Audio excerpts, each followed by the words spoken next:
Welcome to this, what is my 12th LinkedIn Live broadcast. This today is on the subject of winning bids as the incumbent supplier. So I'm going to start off with three true or false questions for you. First one is true or false. The incumbent supplier nearly always wins the retender. Well, that's false actually. And they win less than 50% of the time, typically. That is in public sector bid processes. I will also talk about the private sector proposal processes as well in this broadcast, which is about winning bids as the incumbent supplier. Another true or false question for you. True or false, the incumbent supplier has important advantages. Well, that is true. The incumbent supplier will have important advantages. They'll obviously know the client. They will know the price point as well, certainly of the current contract service delivery. It might be that the new contract is not identical to the current one, and that's important to take into account. But clearly, particularly where there is a good relationship and good, strong performance through the contract, then the incumbent supplier will have some important advantages, let's say. However, the final true or false question is it true or false that the incumbent supplier will have some important disadvantages? That's actually also true, and we'll talk about that further as this LinkedIn Live broadcast progresses. Perhaps some obvious ones could be that maybe performance or relationship is not quite what it was or what it should be. So there is a bit of a disadvantage there. There can also be inherent disadvantages around complacency. It could be that you've delivered this contract, not just this one, but perhaps the previous generation contract as well, maybe several times back. So there could be a real issue around complacency. Could be that costs have perhaps risen as well. You're maybe no longer quite as competitive as you once were. So with these facts in mind, we're going to talk about how you can actually win bids as the incumbent supplier. But first of all, I'd like to pose the question to you, does the contract have to come out to retender? And if it does it have to come out now? Well, what do I mean by that? Could it be possible to exercise the extension option which may exist within the contract? Now, usually that's an option that comes from the client. The client would say whether they want to extend the contract or not. So this is perhaps an opportunity if you can look into your contract. Does it have an extension option? Can you speak to your client about them exercising the extension option and perhaps what they might need to see to give them the necessary comfort that exercising the extension option is still delivering value for them? Because of COVID-19, the public sector has also got some special considerations at the moment that they could extend contracts under emergency measures, let's say. And that could be for a variety of reasons that could exist. We know the public sector at the moment has been struggling to get contracts out to the market, perhaps due to staff shortages, sicknesses, maybe even there has been some furloughing of people involved, or it could be delays, etc., in committee cycles. Whatever the reason is, there could be emergency reasons why they could actually get this contract awarded under emergency circumstances or extended. Something else also that you may want to think about is if you've got a private sector contract, and perhaps in the private sector they're telling you that the procurement department is wanting this contract market tested. So there's going to be some kind of procurement exercise going on. Now, it's not necessarily a given that that will actually happen. So it could be that if you're able to present evidence to your client, this evidence could be used to justify awarding you the contract again. Now, what sort of evidence would you need to assemble? Well, you definitely want to give evidence that you're delivering the contract successfully, that there's a good relationship, that your prices are competitive within the marketplace, that perhaps you're delivering added value. It could be as well that you want to prepare a bit of a paper, and in this paper you'd want to perhaps maybe offer some discounts or some other forms of added value for a new contract. So really what you're trying to do here is you're trying to give your client the benefits of them going through a procurement exercise, but without the costs involved, not only the cost in preparing documents to issue it to bidders, but also the costs in evaluating. And also there are often costs for changing as well.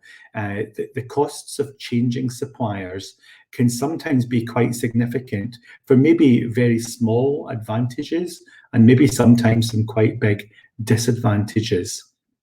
Now, that option that I spoke about, that preparing a paper, that's one that would be more suitable to public sector, to private sector contracts where they don't have the same legal requirements to go out to re-tender.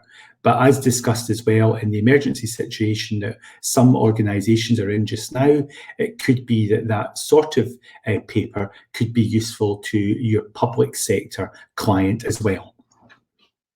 So, what else can we think about? We should be thinking about, let's take, for example, a typical public sector contract.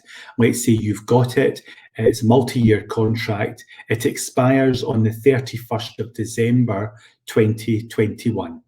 So actually, you've got about 16 months left on this contract. So is there anything that you should be doing just now to prepare for re-tender? I would say there certainly is, because round about now or very soon, the public sector organisation will be going through their processes around the next generation contract here. So they'll be looking at the department or departments that have the need for the contract. They'll be discussing this. They'll be looking perhaps into commissioning. They'll be looking at perhaps soft market testing. This would certainly be done usually through their procurement department. So there would be a lot of preparation work getting done at the buyer end of things. This is your opportunity as well as the incumbent supplier to perhaps prepare something like a strategic briefing paper that could provide your client with a summary of how the contract has been performing. It could discuss what has worked well in the contract, perhaps areas that could be improved, maybe opportunities for efficiencies, opportunities for added value. You would also be wanting to think about the social value as well. Also, looking ahead, what's going on overall in the sector, what's out there in the market, is technology going to impact on things? What about this new normal way of working? Is that going to be something that potentially could impact on the next contract as well?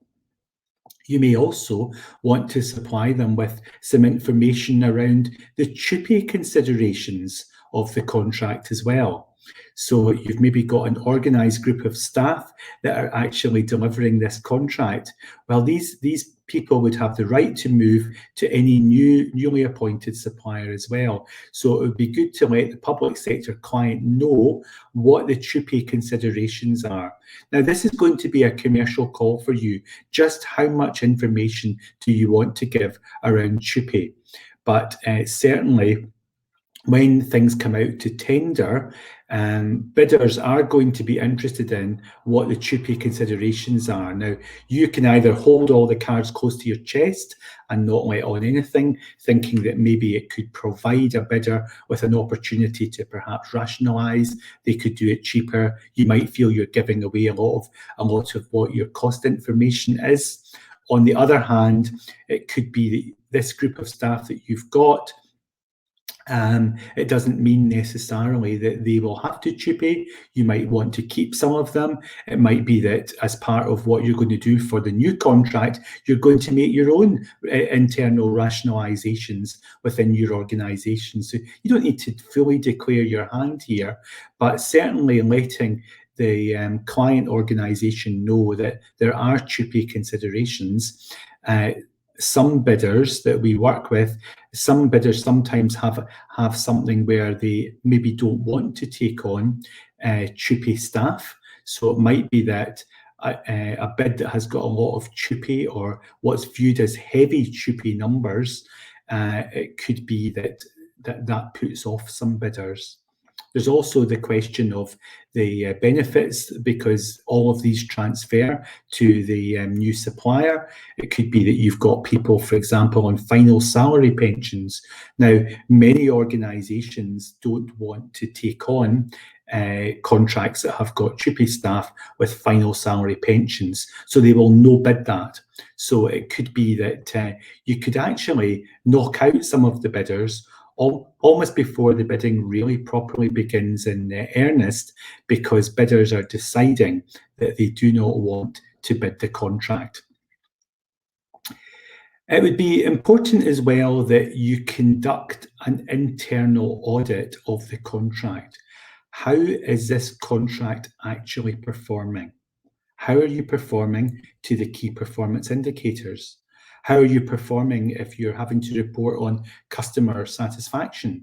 This could be with, the customers could be the end users here, particularly on public sector contracts. How are you performing in terms of your client relationship? Is there a real evidence here of good partnership working in play, or are you perhaps starting to get into a bit of a contractual, adversarial type of relationship? Then that obviously would be ringing some alarm bells when it comes to the retender situation. So this very honest audit of how things are going. If there are relationship managers or account managers in your organisation, you want to find out really from them what is the relationship like, but also what's going on in perhaps peer organisations. What might your client be sort of looking over the wall at, and what might they be discussing with peers in other similar public sector bodies? What as well is coming out to tender from similar bodies just now. You might want to look at the tenders that are coming out. Sometimes the public sector organisations talk to each other, and it may be that there's going to be a similar one comes out for your particular client. You should also take a look at what the client is issuing, even for sectors that are not your sector. What are they currently putting out to tender? What are the sort of trends within their tender documentation? What questions are they asking? What accreditations are they looking for? What economic and financial standing criteria are they examining? What are they looking for in terms of social value, or as it's called in Scotland, community benefits? What are they looking for there as well? So as you're not just going on what happened the last time you did the bid, maybe 3, 4 or more years ago, your information about this client is current. You should also have your case studies ready, could be CVs ready. There's quite a lot of preparation work that you're able to do. This is where it can be helpful to engage the services of an external bid specialist who can help you to make sure that you're going to be in as strong a position as you possibly can for the retender. The external specialist can come in, perhaps pose some of the difficult questions, perhaps ask things or notice things that perhaps you take for granted, but these things could perhaps be important things for your rebid or important things to deal with. Now, one of the dangers that can exist for incumbent suppliers is that they produce a bid which is very historical in its view. Basically, a look back. They look back at what they've done. We've been doing all these great things with you for the last 5 years. Look at all the evidence of our success. Well, that is good, but in bidding terms, there's a couple of things that I would say there. That is really qualification information within the public sector. It's the first stage of a bid, sometimes, or the first evaluation stage, even if the bid has just been issued as single stage. There will be an evaluation section where they will look at past performance, they'll look at case studies, reference projects, etc. Yes, sometimes within the actual tender scores, you'll also get points for evidence, but the tender primarily, what they're looking to do is at that invitation to tender or ITT stage, they're looking to see what you will do with the new contract. So think of your tenders not so much as a look back at what you've done, but a look forward at what you are going to do. So hopefully you're picking up some useful points here on this broadcast, winning bids as the incumbent supplier. Thinking though about what you will do with the new contract. So you might be thinking, well, I now need to offer efficiencies. I'm being asked about added value. I'm being asked about social value. And maybe the last time round, a number of years ago, these things didn't really figure. But at the same time, if I start identifying added value or identifying efficiencies or making social value commitments, the question may justifiably arise, why wasn't I offering these already on the current contract? So here's an important point for you as the incumbent supplier in preparing for the rebid. Don't keep all your good points and all your innovations for the retender. If during the final year or final 18 months of the contract, you can start to gradually introduce some of these, then that will give more credibility when you come to your bid and make your promises. And it will also get rid of that point of, well, why weren't they doing this at the moment? The evaluators have to treat people fairly. They've got to treat the bidders all fairly. They've got to try and create this level playing field, which is quite difficult when you've got the incumbent supplier who obviously holds a lot of information about the contract and has got a lot of experience in delivering it. But all of that helps to illustrate the point that I made, that what they're primarily looking for is what you're going to do with the new contract. So again, it's better if you've started to walk the talk on your current contract. It's very important that there is a culture within your organization that views the rebids as new bids, but as more important than new bids. So what do I mean by that? Well, what I mean is that you must not just view it as, oh, it's a rebid, it's a walk in the park. We've had this contract a few times. The clients love us, so kind of we're bound to win. There's no such thing as bound to win. There's a lot of things that could happen. It could be that your bid response is actually not very good quality because it's been affected by complacency, or also you maybe don't know what you don't know. Could be as well that your competition have perhaps innovated. It could be that they have targeted this particular contract, that they really want to win it. They're going to go in at a competitive price, but they've also got a solution that actually comes across in a compelling way. It's describing innovation, it's describing added value, it's making some very good social value commitments, it's showing effective risk management, and it's kind of getting rid of that concern that can exist about transferring contracts, because you know what, they're able to give lots of examples where they have successfully transitioned contracts. So it's vital that right from the top of the organisation, or from the senior sponsor of this bid, that it's very clear to everybody that this is as important as a new bid. It's not a shoe-in. It's not a guarantee that you're going to win it. You're going to have to fight for it. You're going to have to give this your absolute best. I said it's at least as important as a new bid. It's actually more important. How are you going to replace the lost revenues if you're not successful in winning this retender? This retender could be quite significant for your organisation. It's not uncommon to hear of contracts that are perhaps worth 10, 20, 30, even more percent of an organisation's turnover, and sometimes an even greater percentage of its profitability. So this could be quite serious for your organisation if you do not win this retender. And that's actually what drives quite a number of organisations to bring in external specialists to perhaps lead the process, to facilitate the solution development workshops, to critique, to challenge, to provide commercial input as well, and also to review and to make sure that the bid going in is as strong as it possibly can be.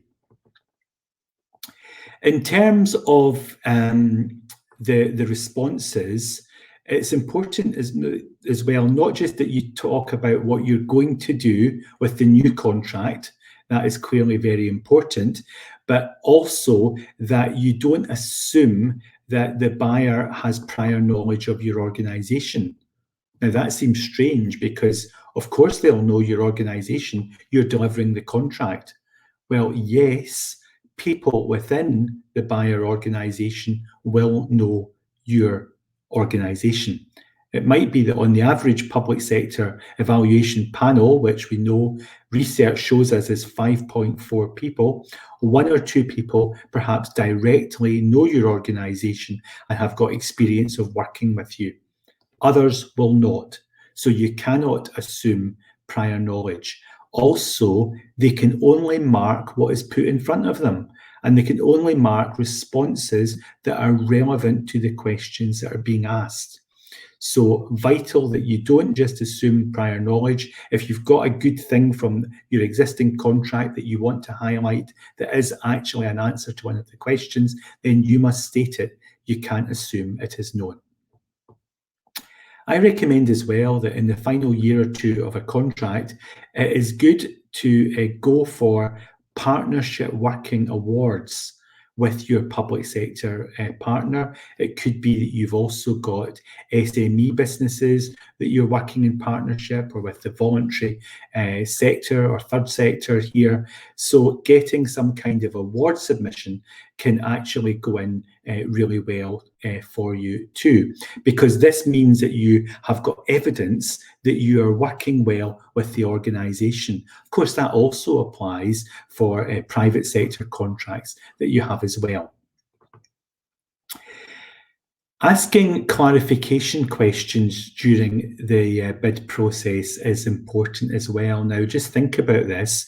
You're the incumbent supplier, so you hold a lot of useful information. You may know perhaps that the client here wants a weekly management report. This management report maybe hasn't been mentioned within the specification, but you know that when you won the contract last time, it wasn't mentioned there either, but you were asked for it at the contract start meeting and you've had to provide it.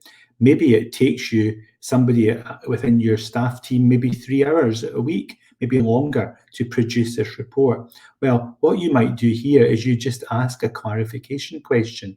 For the avoidance of doubt, can you please clarify whether you would require a report containing information such as, and what would the frequency of this report be? Of course, the benefit then is that everybody, not just you, is pricing that in as a cost of delivering this contract.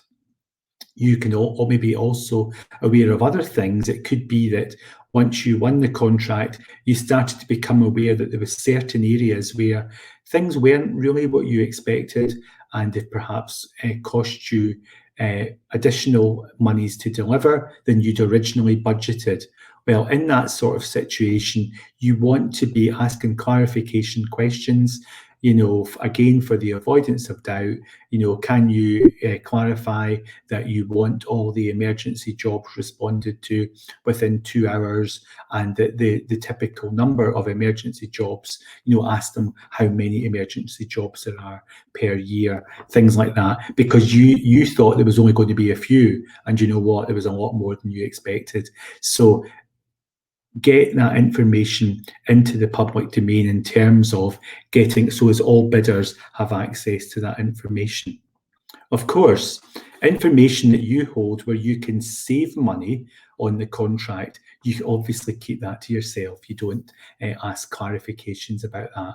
But that can help to leverage your position when it comes into pricing the contract, that you're able to highlight the costly aspects of the contract, the cost savings aspects. Well, that's commercially sensitive information that you want to keep to yourself. So just this whole point about clarification questions, this is a big subject within bids, and it's a subject where you can actually get a tactical edge. So my next LinkedIn Live is going to be the first time that I've brought somebody else on to interview them. And I'm really looking forward to interviewing David Gray, the Managing Director of AM Bid. And David Gray was actually named last year in the APMP, the Bid World certifying professional body. He was named in the global top 40 under 40 bid professionals. David is expert in clarification questions and lectures on this subject as well. So we'll be discussing that with David. It's on Thursday, the 20th of August. It's at 2 p.m, so 1400 hours UK time. It's called Tender Clarification Questions, Getting the Tactical Edge. And I look forward to seeing you on Thursday at 2 p.m.